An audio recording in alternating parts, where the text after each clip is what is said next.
무송은 맹주로 귀양 가게 되었다.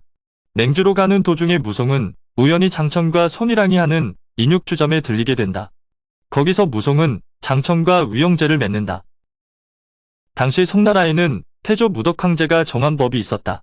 그것은 처음 귀양 온 죄수는 사리봉 100대를 맡게 되어 있는 것이다.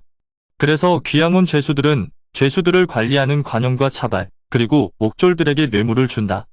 뇌물을 받아 먹으면 매를 때릴 때 살살 때리고, 뇌물을 바치지 않으면 힘껏 때려 몸을 상하게 했고, 뇌물의 액수가 크면 사리봉을 미루는 식으로 면제해 주었다. 죄수들은 무송에게 관영과 차발 등에게 뇌물을 주라고 했지만 무송은 그러지 않았다. 관영 앞에 끌려간 무송은 오히려 때리려면 세게 때리라고 뻗댔다. 그런 무송을 보고 있던 사람들은 모두 비웃었다. 옥리들이 몽둥이를 들고 나왔다. 그때 관영 옆에 서 있던 젊은 남자가 관영의 귀에 대고 몇 마디 했다. 그랬더니 관영의 표정이 부드러워지더니 대뜸 무송더러 귀양 오는 길에 병을 앓은 적 없느냐고 물었다. 무송이 그런 적 없다고 했더니 이번에는 측은한 표정을 지으면서 무송이 도중에 병에 걸려 머리가 이상해졌다며 당분간 사리봉을 미뤄야겠다고 했다. 관영이 무송에게 병이 있다는 식으로 몰아붙이자 눈치 빠른 옥리들이 낮은 소리로 무송에게 말했다. 관영이 봐주려고 그러는 것이니 관영의 말에 따르라는 것이었다. 그렇게 무송은 영문도 모르고 사리봉을 맞지 않고 감옥으로 돌아왔다. 영문 모를 일은 거기서 끝나는 것이 아니었다. 감옥 안으로 돌아오자 이번에는 한 옥졸이 점심을 가져다 주는데 열어보니 음식의 양과 정성이 보통이 아니었다. 무송은 일단 먹고 보자는 생각에 깨끗하게 음식을 먹어 치웠다. 그런데 저녁에도 정성 어린 식사가 배달되어 왔다. 거기에는 술도 있었다.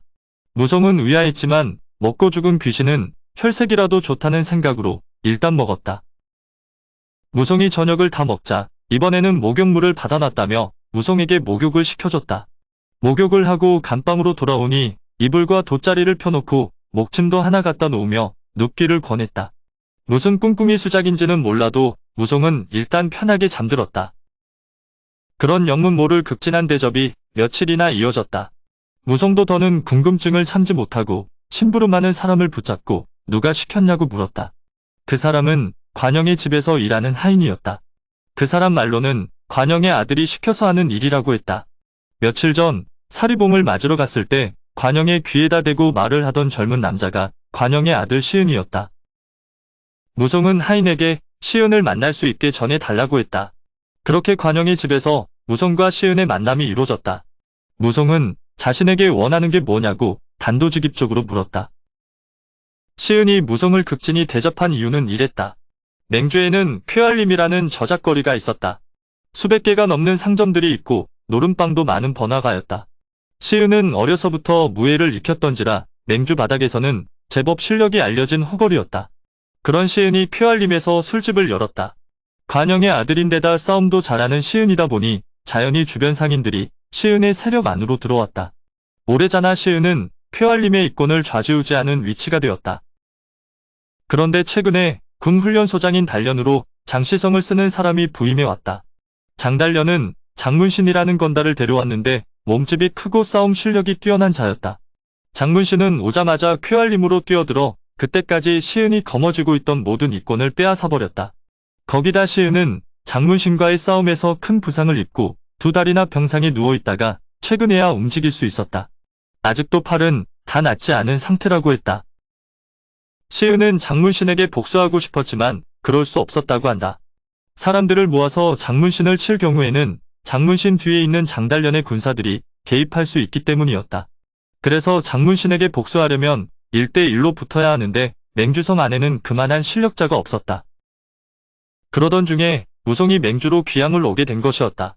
경양강 고개에서 호랑이를 맨손으로 때려 죽인 무송의 소문은 이미 맹주에도 널리 퍼져 있었다. 그래서 시은은 관영에게 말해서 사리봉을 면하게 해주고 먼 길을 오느라 지친 체력을 보충해 주기 위해서 정성껏 음식을 대접했다. 시은의 말이 끝나갈 무렵 관영이 방 안으로 들어왔다. 관영은 무송과 시은에게 위용제를 맺게 했다. 무송은 당장 장문신에게 찾아가겠다고 했지만 관영과 시은은 그런 무송을 말렸다. 관영과 시은은 무작정 찾아가는 것보다는 장문신이 어디 있는지 알아보고 가는 게 좋겠다며 내일 가자고 했다. 다음날 무송이 밥상에 술이 없는 것을 보고 어제 관영과 시은이 자신을 말린 이유를 알았다. 자신이 어제 술을 마셔 제대로 힘을 쓰지 못할 것으로 생각했던 것이다. 무성은 괜한 오기가 들었다. 무성은 시은을 불러 자신은 술에 취해야 힘을 더 낼 수 있다고 말했다. 그러면서 쾌활림으로 가는 길목마다 있는 주막에 들려 술 석 잔을 마시겠다고 했다. 시은이 가만히 기억을 더듬어 보니 가는 길에 있는 주막만 해도 10군데가 넘었다. 그럼 술을 30잔 이상 마시겠다는 것이라 불안했다. 하지만 워낙 무성이 자신하니 결국 시은도 허락한다. 그렇게 무성은 시은과 함께 관영의 집을 나와 쾌활림으로 향했다. 그리고 자신이 약속한 대로 가는 길마다 있는 주막에 들려 술을 석 잔씩 마시니 마신 술만 36잔이었다. 쾌활림에 들어서기 전에 시은은 무성과 헤어졌다. 길을 안내하던 하인이 손가락으로 장문신의 술집을 가르쳐 주었다. 무성은 옷깃을 풀어헤치고 술 취한 사람처럼 비틀거리며 술집으로 향했다. 적을 방심하게 하기 위한 것이었다. 무성이 술집을 향해 걸어가고 있는데 한 덩치 큰 사내가 느티나무 아래 파리채를 들고 의자에 앉아 있는 게 보였다. 힘께나 쓸 것처럼 보이는 그 사람이 장문신이라는 것을 한눈에 알아본 무성은 장문신을 지나 술집으로 들어갔다. 무성이 쾌활림에 온 것은 장문신을 두들겨 패서 시은의 원수를 갚아주는 것도 있지만 그보다 더 큰 목적은 쾌활림의 이권을 되찾는 것이었다. 그러려면 단순히 장문신만 두들겨 패서는 안 되는 일이었다. 장문신의 술집으로 들어간 무성은 계획대로 술집 종업원들과 장문신의 부인에게 시비를 걸었다. 결국 시비가 커져 술집 하인이 장문신을 데리러 가게를 나갔다. 장문신이 어디 있는지 아는 무성도 그런 하인을 따라 가게를 나갔다.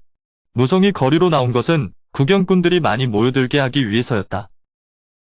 장문신이 하인의 말을 듣고 술집으로 달려오다 무성과 맞닥뜨렸다.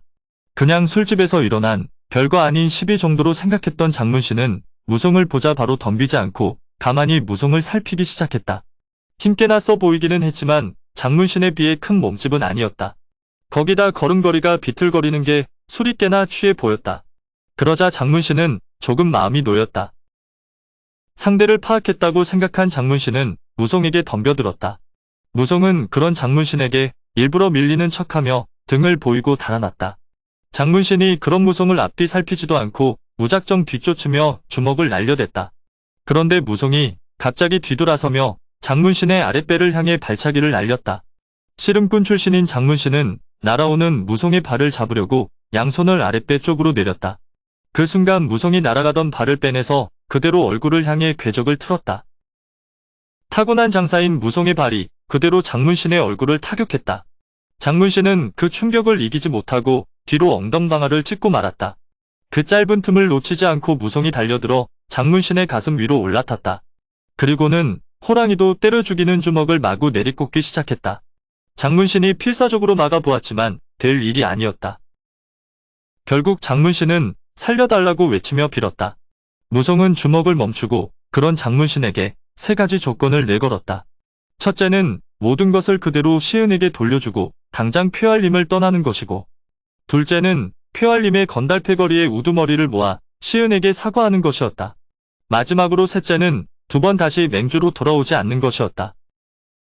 장문신이 무성의 3가지 조건을 받아들이자 무성이 장문신을 일으켜 세웠다. 세워놓고 보니 장문신의 꼴이 말이 아니었다. 두 볼은 퉁퉁 부어 제 얼굴이 아니었고 코는 반이나 돌아갔으며 이마에는 피가 줄줄 흘러내리고 있었다.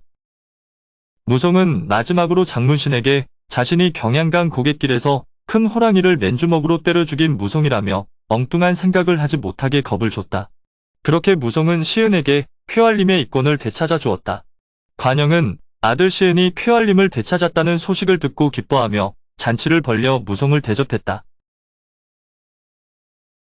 오늘의 영상은 여기까지입니다. 영상이 도움이 되셨다면 구독과 좋아요, 알람 설정 부탁드립니다. 시청해주셔서 감사합니다.